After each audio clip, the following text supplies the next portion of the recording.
Alright, I'm testing new cameras. This one is a DJI branded camera, and it was like $200, so hopefully it's not the worst in the world. Do I not have my key? I do have my key. Why is the truck locked? Anyway, DJI branded. It has some level of face tracking, but it doesn't really work because maybe I just don't have it enabled. Apparently, when you record in 4K, it's not available, so I don't know. You can also see now, that's the thing.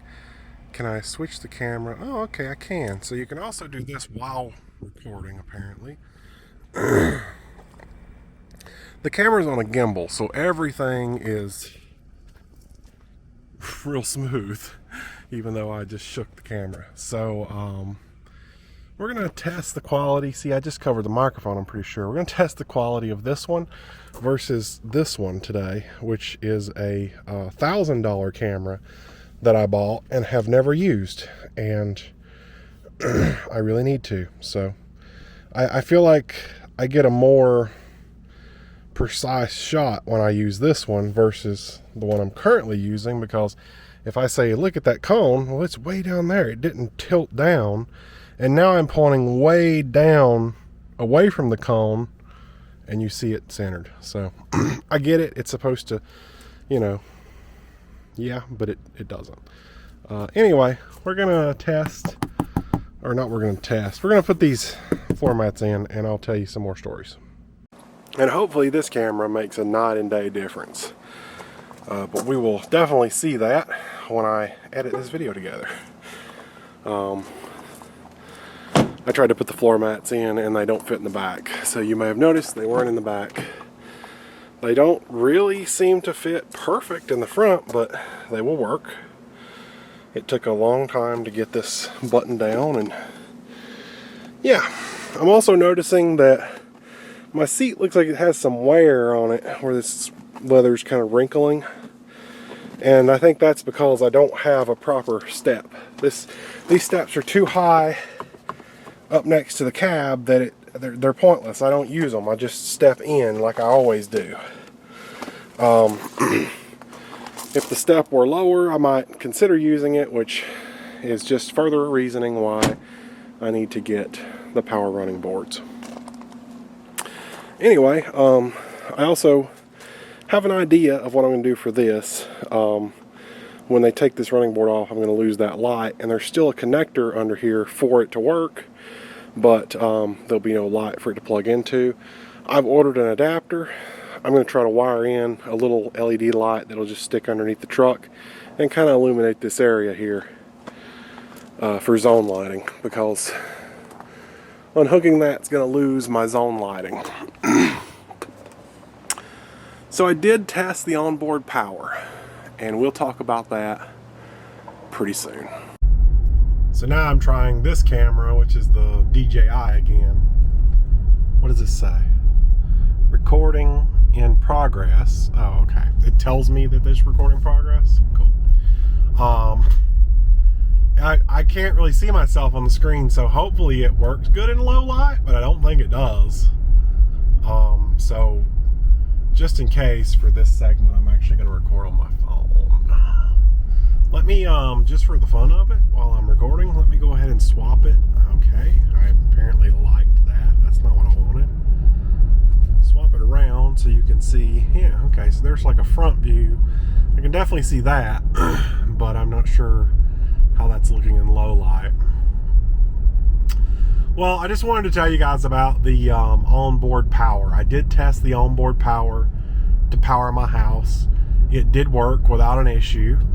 I suspected that there was an issue with the wiring in my generator inlet for a while now.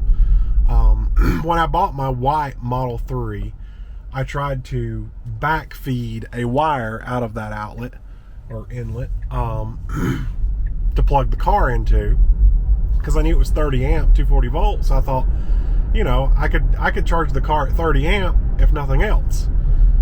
So tried to do that and it wouldn't work. It said that there was a ground fault error, and so I kind of expected that there was something wrong with the ground in that anyway. But that pretty much confirms it now that the truck does power the house, no issue, because the truck will not power a house if there's a properly connected ground. So, but yeah, plugged it in, everything worked just fine. I did find that it just seemed weird, and maybe it's just me, but everything was on one leg and nothing was on the other. And I would turn on, like, microwaves and just anything I could think to pull power, and nothing would ever show up on that second leg, just the first. It wasn't until I turned on a 240 volt appliance that all of a sudden I seen some sort of usage on the second leg. And I don't really know why that is, or maybe there's something else going on that I should look into. I don't really know, but for now it worked, and it wasn't real concerning. I don't think it's a concern. I think it's just weird. So anyway, this is the new bridge. If you can see anything, I'm really not sure what you can see.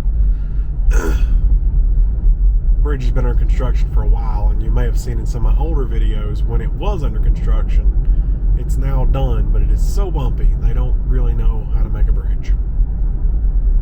Anyway, I wanted to point that out. I also wanted to just kind of make this video to test out these two cameras and see which one I like better, because I'm probably going to end up returning whichever one I don't like, and or maybe both. I mean, you got this camera that is $200. You got the other camera that was $1,000. Are they really worth that? I don't know.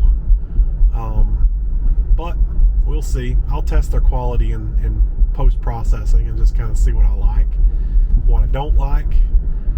There was a more expensive version of this camera available, but I thought, well, heck, they look the same. They both do 4K. That were my main concerns. 4K and 30 frames per second at least. 4K 60 is great. I'll take that. And so my big camera is 4K 30, and this one is, I think, they're 4K 60 actually. But will that make it look better? I don't know. We did hit some railroad tracks just now, and that should cause some major bumpages for image stabilization to show me if it's any good or not. So yeah. Anyway, I'm gonna go drive to Lowe's and get my order now. So I'll see you guys later.